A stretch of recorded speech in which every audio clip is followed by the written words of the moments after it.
नमो अरिहन्ताणम् नमो सिद्धाणम् नमो आयरीयाणम् नमो वज्झायाणम् नमो लोये सौवसाहूणम् मोक्षमार्गस्य नेतारम् वेत्तारम् कर्मभूभृताम् ज्ञातारम् विश्वतत्त्वानाम् वंदे तत्गुणलब्धये। 1008 श्री मूलनायक आदिनाथ भगवान की जय। द्वासांग जिनवाणी माता की जय। आचार्य श्रेष्ठ आचार्य गुरुवर श्री 108 पूज्यपाद स्वामी महाराज की जय। आचार्य श्रेष्ठ आचार्य गुरुवर श्री 108 विद्यासागर जी महाराज की जय। जगत पूज्य निर्यापक श्रमण मुनि पुंगव श्री 108 सुधा सागर जी महाराज की जय। समस्त मुनि संघ की जय। आलोक मोदी स्वाध्याय सुधा यूट्यूब चैनल पर आप सभी दर्शकों का एक बार पुनः हार्दिक स्वागत, हार्दिक अभिनंदन। हम सभी पूज्यवर आचार्य पूज्यपाद स्वामी जी द्वारा विरचित श्री सर्वार्थ सिद्धि ग्रंथराज का स्वाध्याय कर रहे हैं और स्वाध्याय करते हुए तीसरे अध्याय में हम मध्य लोक का वर्णन समझ रहे हैं।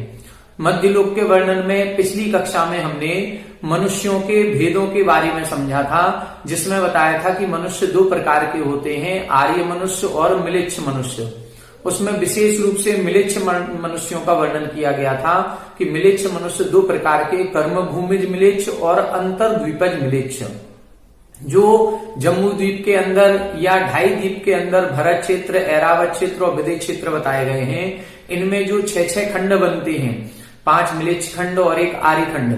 ये जो म्लेच्छ खंड हैं, इन 5 म्लेच्छ खंडों में जो भी मनुष्य पाए जाते हैं, इन मनुष्यों को हम कर्म भूमिज म्लेच्छ कहते हैं। और जो हमने लवण समुद्र और कालोर समुद्र में छोटे छोटे अंतर्द्वीप देखे थे, जो दिशाओं में, विदिशाओं में, अंतर दिशाओं में और हिमवन और शिखरिन और विजयार्द पर्वत की जो दोनों कॉर्नर पर बने हुए छोटे द्वीप थे, अंतर्द्वीप थे, उनमें जो विशेष प्रकार के मनुष्य पाए जाते हैं, वो मनुष्यों को हम अंतर्द्वीपज म्लेच्छ कहते हैं।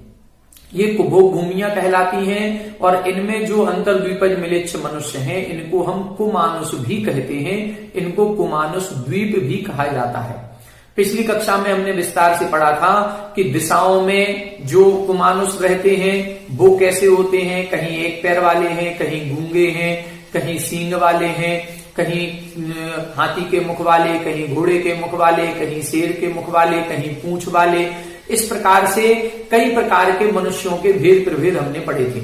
उसमें विशेषता पड़ी थी कि जो एक पैर वाले होते हैं वो गुफाओं में रहते हैं और मिट्टी आदि का भोजन करते हैं, और जो शेष द्वीप जितने बने हुए हैं वो सभी वृक्षों पर निवास करते हैं और फूल पत्तियों का भक्षण करते हैं, उससे अपना पेट भरते हैं। ये सभी जितने कुमानुष हैं, ये जघन्य भोग भूमि के समान यहाँ पर संरचना पाई जाती है। एक पल्ल की आयु यहाँ पर होती है, एक दिन के अंतराल से भोजन होता होगा और एक कोष के बराबर इनका शरीर होता होगा। इस प्रकार से हमने पिछली कक्षा में मनुष्यों के भेदों को समझा था। अब आज आगे की टीकावन पढ़ेंगे, पेज नंबर 173, उत्थानिका 436।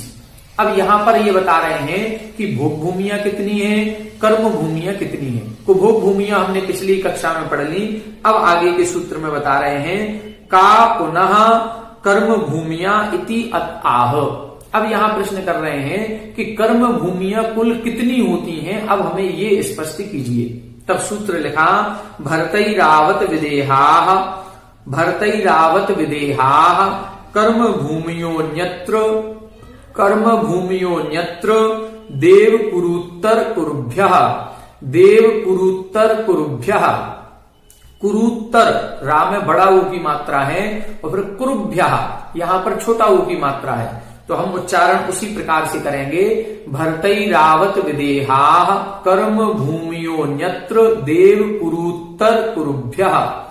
देखें 437 नंबर की उत्थान का देखें। पहले इसका अर्थ समझ लें, भरत ऐरावत विदेहाः, भरत क्षेत्र, ऐरावत क्षेत्र और विदेह क्षेत्र कर्म भूमियां, ये कर्म भूमियां हैं। पूरे जम्बू द्वीप में हमने 7 क्षेत्र बनाए थे, भरत, हेमवत, हरि, विदेह, रम्यक, हिरण्यवत और ऐरावत। इन 7 क्षेत्रों में से 3 क्षेत्र भरत ऐरावत और विदेह क्षेत्र, ये 3 कर्म भूमियां हैं, बाकी सभी भोग भूमियां हैं। तो हेमवत क्षेत्र, हरि क्षेत्र, रम्यक और हैरण्यवत, ये भोग भूमियां हो गई। तो क्या ये जो 3 क्षेत्र भरत, ऐरावत, विदेह बताए हैं, ये पूरे कर्म भूमियां हैं? नहीं, आगे लिखा अन्यत्र देव कुरुत्तर कुरुभ्यः, अन्यत्र यानी छोड़ दें। किसको छोड़ दें? देवकुरु उत्तर कुरुभ्यः, देवकुरु और उत्तर कुरु को छोड़ दें। ये देवकुरु उत्तर कुरु कहां बनते हैं? ये विदेह क्षेत्र के विशेष भाग होते हैं। इन विशेष भागों को छोड़ दें, फिर बचा हुआ जो विदेह क्षेत्र है वो विदेह क्षेत्र पूरा का पूरा कर्म भूमि होता है। देवकुरु और उत्तर कुरु ये भोग भूमि है। तो देवकुरु उत्तर कुरु में उत्तम भोग भूमि होती है, हरि क्षेत्र और रम्य क्षेत्र में मध्यम भोग भूमि होती है, और हेमवत क्षेत्र और हैरण्यवत क्षेत्र में जघन्य भोग भूमि की व्यवस्था होती है। आगे देखें, भरता ऐरावता विदेहाश्च पंच पंच एताः कर्म भूमिया इति व्यपदिश्यन्ते। भरत, ऐरावत और विदेह ये पांचों 5 भरत क्षेत्र हो गए, 5 ऐरावत क्षेत्र हो गए, 5 विदेह क्षेत्र हो गए। क्योंकि अब संरचना ये धातकी खंड की भी बता चुके और पुष्करार्ध की भी बता चुके हैं। तो जब जम्बू द्वीप में 1 भरत क्षेत्र, तो धातकी खंड में 2 भरत क्षेत्र, तो पुष्करार्ध में भी 2 भरत क्षेत्र, तो कुल भरत क्षेत्र कितने हो गए? 5। इसी प्रकार से ऐरावत क्षेत्र कितने हो गए? 5। इसी प्रकार से विदेह क्षेत्र कितने हो जाएंगे? 5। तो 5 एता कर्म भूमिया इति व्यपदिश्यन्ते, इन सभी 5 भरत, 5 ऐरावत और 5 विदेह क्षेत्र को कर्म भूमि कहते हैं। तत्र विदेह ग्रहणात् देवकुरु उत्तर कुरु ग्रहणे प्रसक्ते तत्प्रतिषेधार्थम आह।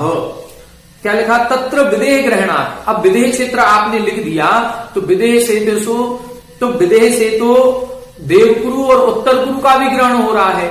तब इधर लिखा है तत्प्रतिषेधार्थम, और उसका प्रतिषेध करने के लिए आगे लिखा अन्यत्र देव कुरुत्तर कुरुभ्यः।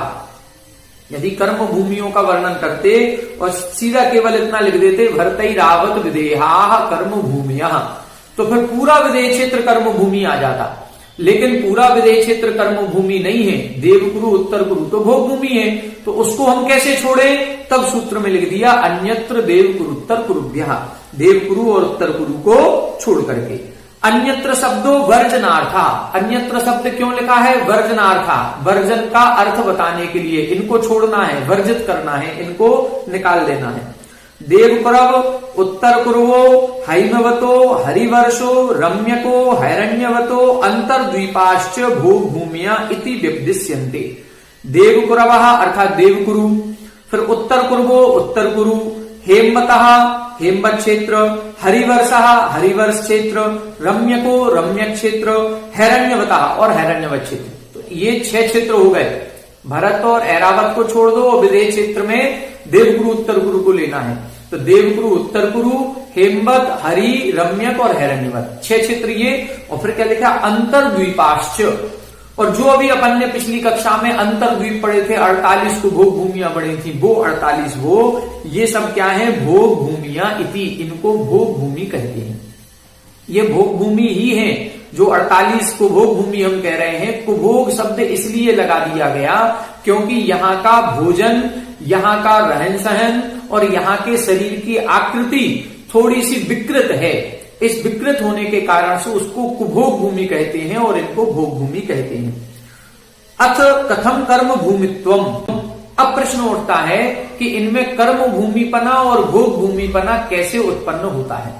पहले अपन एक काम करते हैं, पहले इनको अपन चित्र के माध्यम से समझ लेते हैं, फिर अपन इसको समझेंगे कि इनको कर्म भूमि और भोग भूमि क्यों कहते हैं, क्या कारण है, इसको अपन बाद में समझते हैं। पहले ये देखें देवकुरु उत्तर कुरु कहाँ है और कौन कौन सी भोग भूमि है, कौन कौन सी कुभोग भूमि होती है और कौन कौन सी कर्म भूमि होती है, इसको चित्र के माध्यम से समझते हैं। देखें ये अपना जम्बू द्वीप बना हुआ है। अब इस जम्बू द्वीप में अपन क्षेत्र बनाएंगे। यहाँ पर ये अपन ने हिमवन पर्वत, फिर ये महाहिमवन, फिर ये निषद, फिर इस तरह से ये नील, फिर ये रुक्मी और फिर ये अपन ने शिखरी। ठीक है, तो ये अपने 7 क्षेत्र बन गए।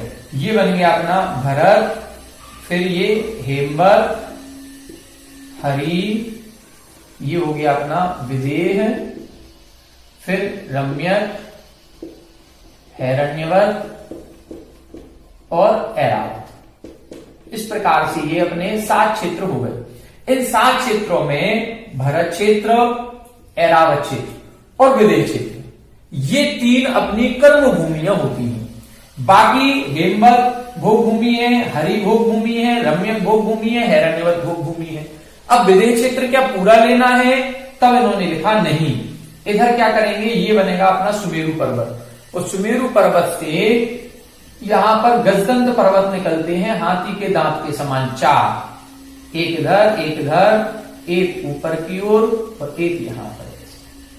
ये 4 गजदंत पर्वत निकलने से ये चंद्राकार 2 स्थान बन गए। इसको हम बोलेंगे देवकुरु और ऊपर वाले स्थान को बोलेंगे उत्तर कुरु। इस प्रकार से ये विदेह क्षेत्र में ही 2 संरचनाएं अलग से बन जाती हैं, इनको हम भोग भूमि कहते हैं। ये जो संरचना है इसमें भोग भूमि की व्यवस्था है, बाकी दोनों विदेहों में सामान्य कर्म भूमि की संरचना होती है। इसलिए इन्होंने लिखा अन्यत्र देवकुरुत्तर कुरुभ्या, विदेह क्षेत्र कर्म भूमि है लेकिन देवकुरु और उत्तर कुरु को छोड़ करके। अब अपन को क्या समझना है? अब ये समझना है कि 5 भरत क्षेत्र, 5 ऐरावत क्षेत्र और ये विदेह क्षेत्र, ये है कर्म भूमि, और 6 हो गई भोग भूमि, हेमवत, हरि, देवकुरु, उत्तर कुरु, रम्यक और हिरण्यवत। अब 6 भोग भूमि जम्बू द्वीप में, तो धातकी खंड में 12 और पुष्करार्ध में 12, तो भोग भूमियां कुल कितनी हो जाएंगी? 30। इसी प्रकार से कर्म भूमियां कितनी हो गई? 1 भरत क्षेत्र, 1 ऐरावत क्षेत्र, 1 विदेह क्षेत्र, तो 3 क्षेत्र हो गए। जब जम्बू द्वीप में 3, तो धातकी खंड में 6 और पुष्करार्ध में 6, तो कुल कितनी हो गए? 15 कर्म भूमियां, 30 भोग भूमियां, और अपन ने कुभोग भूमियां कितनी पढ़ी थी? 96 कुभोग भूमियां होती हैं। अब थोड़ा सा अपन विस्तार पढ़ें इस विदेह क्षेत्र को। हमने पिछली कक्षा में बताया था कि हम विदेह क्षेत्र के 5-5 भेद करते हैं, और जब मिलेच्छ खंडों की बात करी थी तो मिलेच्छ खंडों में इधर 32 नगरियां बनेगी, और हर एक नगरी में 5 मिलेच्छ खंड, 1 आर्यखंड बनते हैं। वो कैसे बनते हैं इसको अपन समझने का प्रयास करते हैं। यहां देखें, यहां से अपन ने एक तालाब था, इसका नाम है तिगिंच तालाब, और यहां पर था केसरी तालाब। अब तिगिंच तालाब से एक नदी निकलती है, सीतोदा नदी, तो ये सीतोदा नदी इधर से अंदर से जाएगी, भोग भूमि से ऐसे घूमते हुए, और फिर इधर से ये बाहर आ जाएगी। इसी तरह से यहां पर ये इस तरह से आएगी और ऐसे मेरू पर्वत का चक्कर लगा करके फिर ये अंदर जाएगी। तो यहां पर ये अब विदेह क्षेत्र के अपने 2 भाग हो गए, एक ये हो गई सीता नदी और इधर हो गई सीतोदा नदी। ठीक है, अब सीता और सीतोदा नदी के कारण से 2 भाग हो गए, एक इधर उत्तर दिशा का अलग, दक्षिण दिशा का अलग। इसी प्रकार से इधर पश्चिम दिशा में भी उत्तर का अलग और दक्षिण का अलग। तो ऐसे 4 विदेह क्षेत्र बन गए, पहला, दूसरा, तीसरा और चौथा। ये विदेह क्षेत्र कितने हो गए? 4 विदेह क्षेत्र हो गए।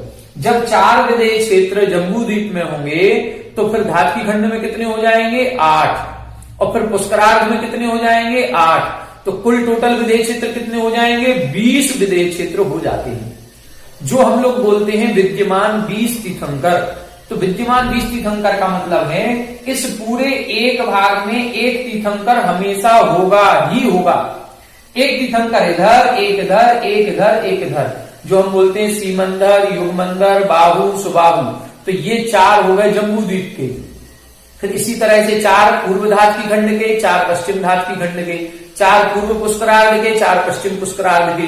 तो ऐसे विद्यमान 20 तीर्थंकर होते हैं। अधिक से अधिक कितने तीर्थंकर हो सकते हैं? अधिक से अधिक 170 तीर्थंकर हो सकते हैं। वो कैसे होते हैं? तो इस विदेह क्षेत्र जो अपन ने ये 4 भाग बनाए हैं, इन 4 भागों में प्रत्येक भाग में 8-8 नगरियां होती हैं। वो कैसे बनती हैं इसको अपन समझने का प्रयास करते हैं। अब अगला जो चित्र बनाएंगे वो केवल हम विदेह क्षेत्र का बनाएंगे, बाकी सबका नहीं बनाएंगे। आइए देखें, इधर अपन केवल विदेह क्षेत्र का चित्र बनाएंगे। ये अपना नील पर्वत और ये अपना हो गया इधर निषद पर्वत। ये यहाँ की इसकी बीच की ये गोलाई बन जाएगी।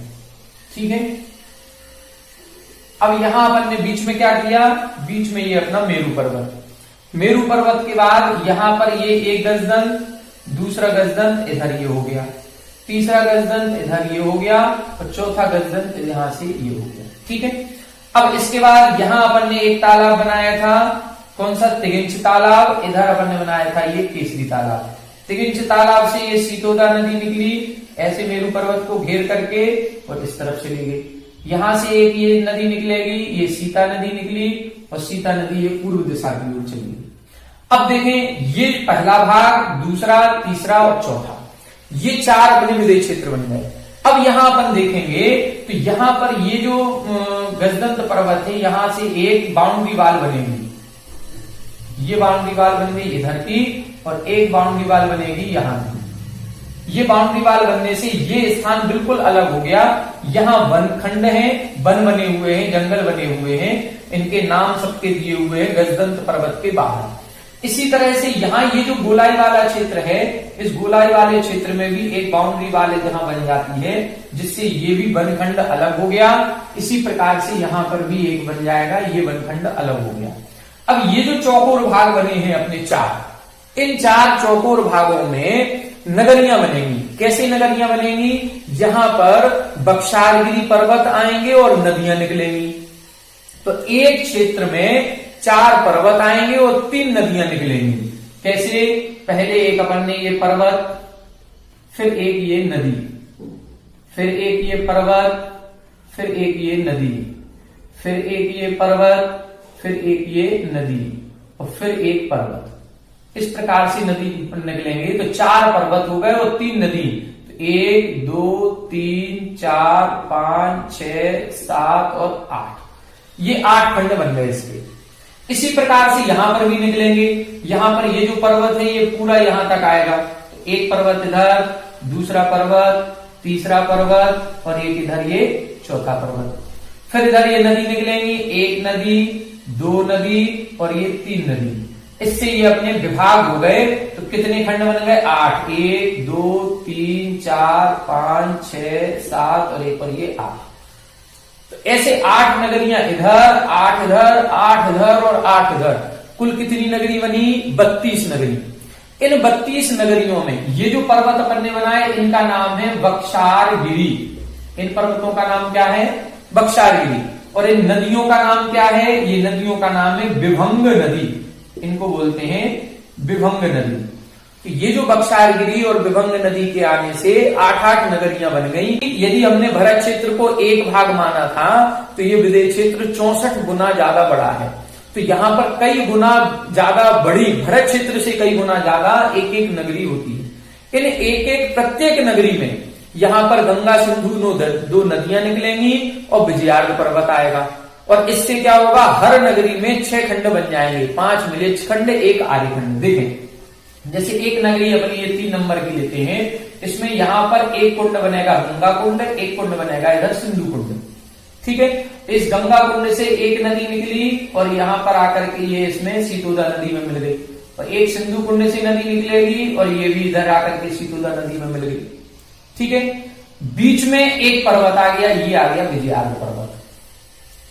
तो ऐसे विजयार्घ पर्वत आने से और 2 नदियां निकलने से इस एक नगरी के 6 भाग हो गए। 1 आर्यखंड होगा और 5 मिलेच्छ खंड होंगे। इसी प्रकार से यहां पर तीसरे नंबर की देख ले नीचे से, तो यहां नीचे बनेंगे 2 कुंड, एक गंगा कुंड और एक सिंधु कुंड। और एक गंगा कुंड से गंगा नदी निकलेगी जो ऊपर की तरफ इस तरफ जाएगी, वो मिल जाएगी, और एक इधर से जाएगी और इधर मिल जाएगी। तो ये सीतोदा नदी में मिल जाएंगी, सीतोदा नदी जाकर के लवण समुद्र में मिल जाएगी। यहां पर भी बीच में एक ये विजयार्घ पर्वत आ जाएगा। तो ऐसे हर एक नगरी में एक एक विजयार्घ पर्वत आएगा और 2-2 नदियां निकलेंगी गंगा सिंधु। इन नदियों के कारण से और विजयार्घ पर्वत के कारण से यहां वही 6 भाग हो जाएंगे, 5 मिलेच्छ खंड, 1 आर्यखंड। अब देखें कुल जम्बू द्वीप में कितने आर्यखंड हो गए? 1 आर्यखंड भरत क्षेत्र में, 1 आर्यखंड ऐरावत क्षेत्र में, तो 2 आर्यखंड। और इस विदेह क्षेत्र में कितने हो गए? 32 नगरी बनी, 8 इधर, 8 इधर, 8 इधर, 8 इधर। तो 32 नगरियों के 32 आर्यखंड इधर हो गए। तो 32 आर्यखंड इधर, 1 आर्यखंड भरत क्षेत्र का, 1 आर्यखंड ऐरावत क्षेत्र का, कुल 34 आर्यखंड हो जाएंगे। जब आर्यखंड 34 हैं तो मिलेच्छ खंड कितने हो जाएंगे? मिलेज खंड 5 गुने हो जाएंगे, तो मिलेज खंड कितने हो गए? 170 मिलेज खंड हो गए। ये 170 मिलेज खंड और 34 आर्यखंड कहां हुए? ये जम्बू द्वीप में हुए। अब जम्बू द्वीप में जब 34 आर्यखंड हैं तो ढाई द्वीप में कितने होंगे? 34 आर्यखंड जम्बू द्वीप के, तो फिर धातकी खंड में 34 पूर्व दिशा में और 34 पश्चिम दिशा में, तो 68 हो जाएंगे धातकी खंड के, और इसी तरह 68 हो जाएंगे पुष्करार्ध के, और 34 हो गए ये जम्बू द्वीप के। कुल कितने हो गए? 170 आर्यखंड हो जाएंगे ढाई द्वीप में। अब हमने जो आपको बताया, अपन लोग करते हैं विद्यमान 20 तीर्थंकर। विद्यमान 20 तीर्थंकर हमने बता दिए, एक भाग में एक तीर्थंकर कम से कम होगा, एक इधर एक इधर एक इधर एक इधर। तो जम्बू द्वीप में कम से कम 4 तीर्थंकर तो रहेंगे ही रहेंगे। 4 तो हैं ही, इनको बोलते हैं विद्यमान। आज भी वर्तमान में भी उनका समोसरण लगा हुआ है। जैसे ही इन तीर्थंकर को मोक्ष की प्राप्ति होगी, किसी ना किसी दूसरे तीर्थंकर को केवल ज्ञान हो जाएगा। समोसरण से रहित कभी नहीं रहना है।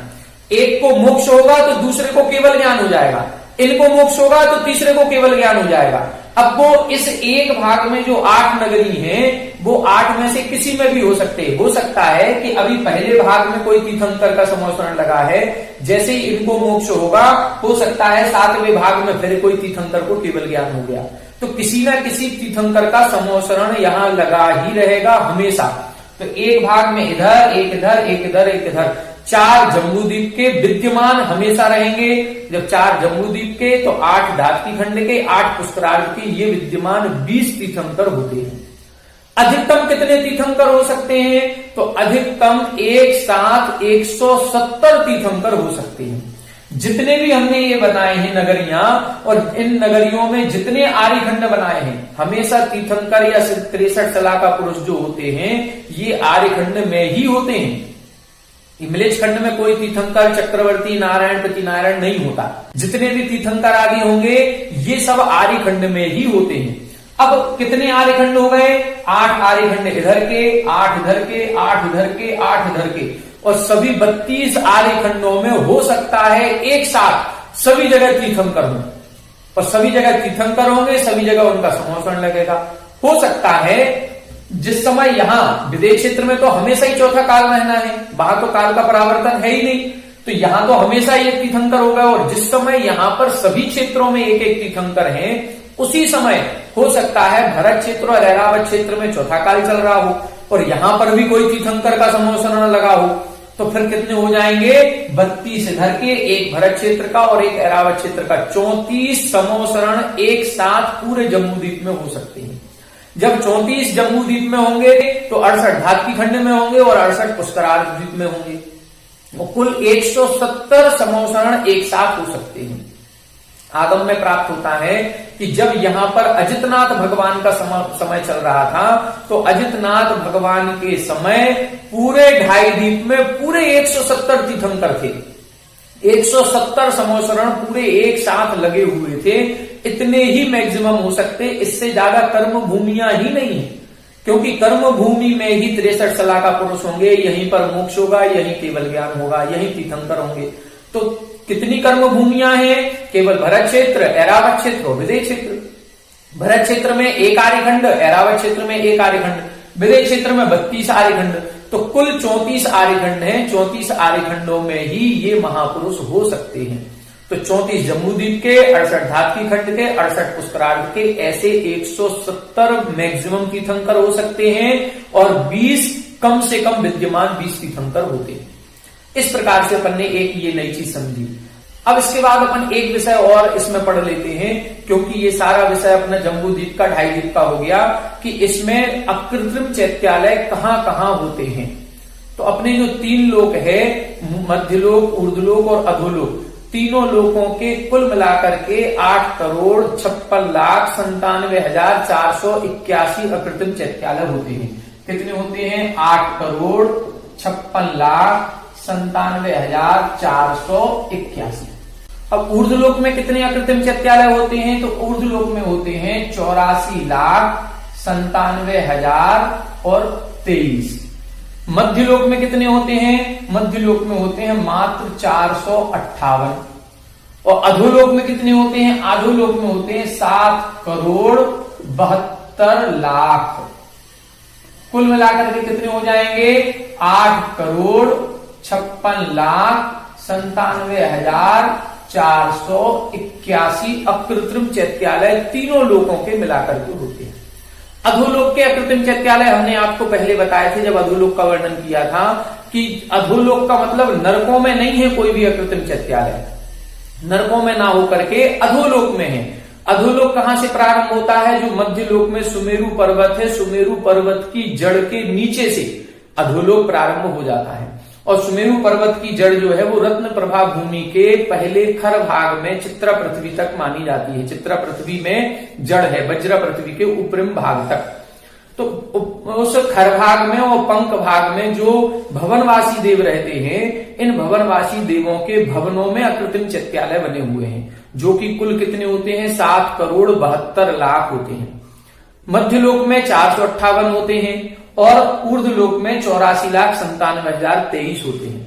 इनको विस्तार से यदि आपको देखना है तो हमने एक चैत्य भक्ति के नाम से शुद्ध उच्चारण की जो वीडियो बनाई है उसके प्रारंभ में इसका पूरा वर्णन किया है। ऊर्ध्वलोक में कौन कौन से विमान में कितने चैत्यालय होते हैं, कौन कौन से स्वर्ग में कितने विमान होते हैं। जितने विमान होते हैं हर विमान में एक एक अकृत्रिम चैत्यालय होता है।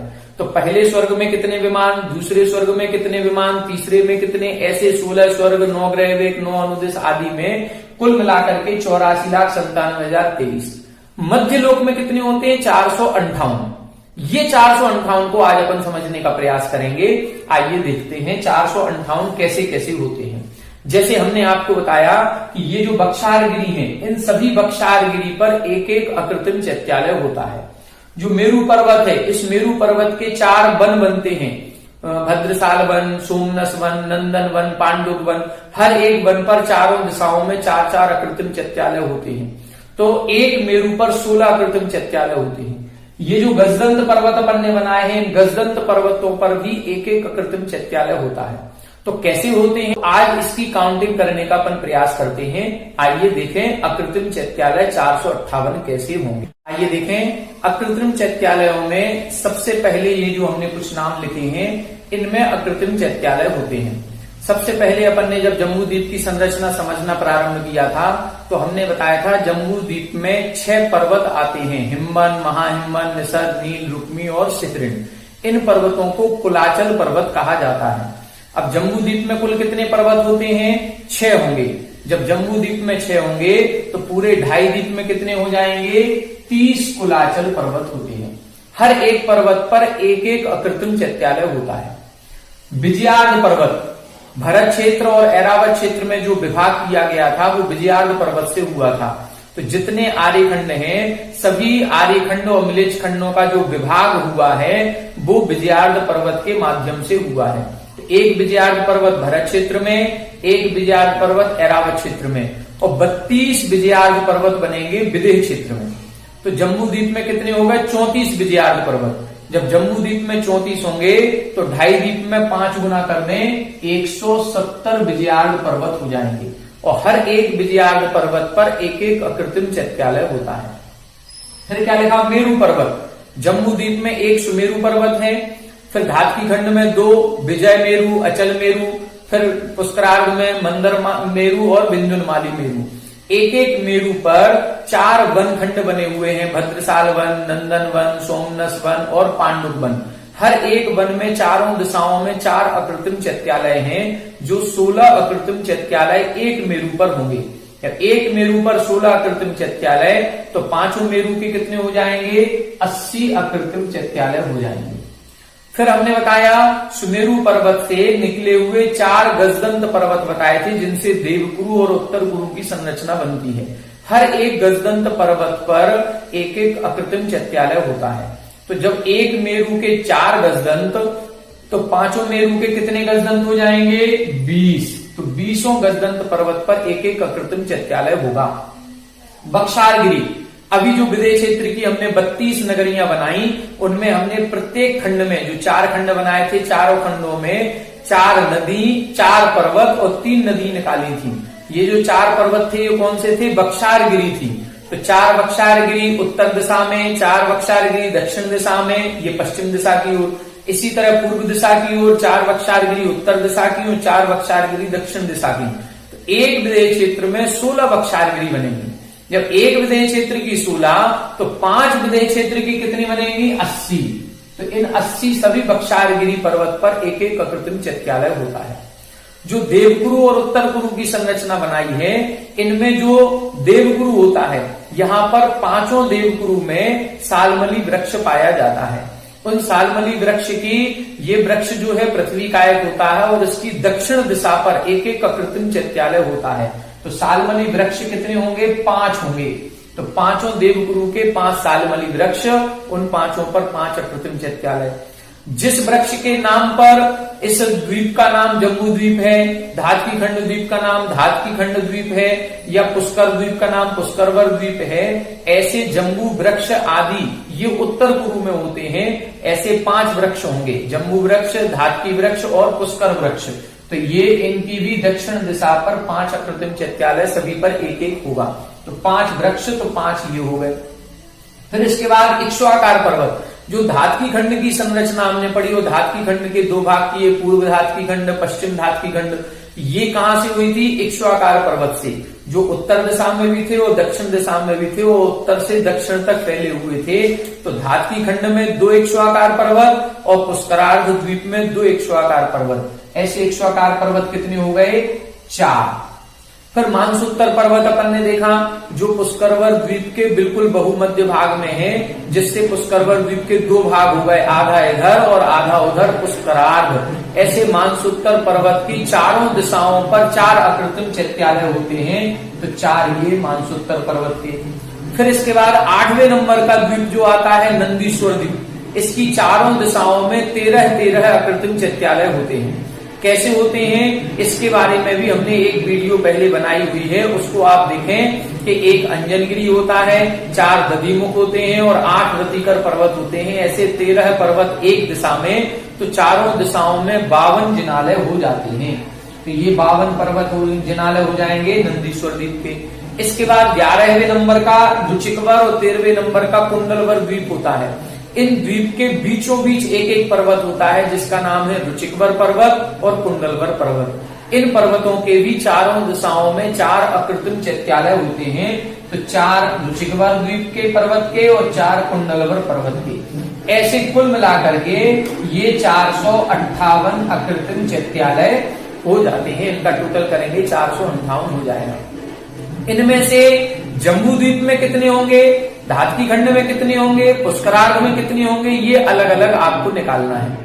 अब कुछ आचार्य ये कहते हैं कि जो मानसोत्तर पर्वत है, इस मानसोत्तर पर्वत को ढाई द्वीप के अंतर्गत भी मानते हैं और कुछ आचार्य ढाई द्वीप के बाहर भी मानते हैं। यदि ढाई द्वीप के हम अंतर्गत लेंगे तो 398 अकृत्रिम चैत्यालय ढाई द्वीप के, और ढाई द्वीप के बाहर के 60 अकृत्रिम चैत्यालय हो जाएंगे। 52 नंदीश्वर द्वीप, 4 रुचिकवर और 4 कुंडलवर, तो 60 हो जाएंगे ढाई द्वीप के बाहर के। यदि इन 4 मानसोत्तर पर्वत को बाहर मानेंगे तो ये 394 हो जाएंगे और इधर ये 64 हो जाएंगे। इस प्रकार से अकृत्रिम चैत्यालयों का वर्णन किया जाता है, जो आज अपन ने संक्षिप्त में देख लिया।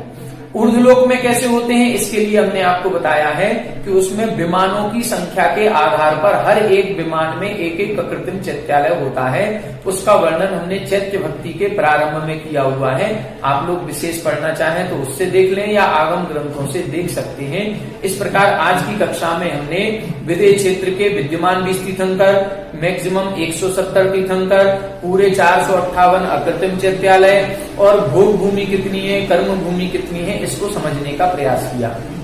अगली कक्षा में जो अपनी टीका आधी रह गई है, कर्म भूमि क्यों किसे कहते हैं और भोग भूमि क्यों और किसे कहते हैं, किस कारण से ये भोग भूमि है, किस कारण से कर्म भूमि है, इसको समझने का प्रयास करेंगे। आज की कक्षा में इतना ही। आप सभी हमारे साथ बने रहें। सभी को जय हिंद।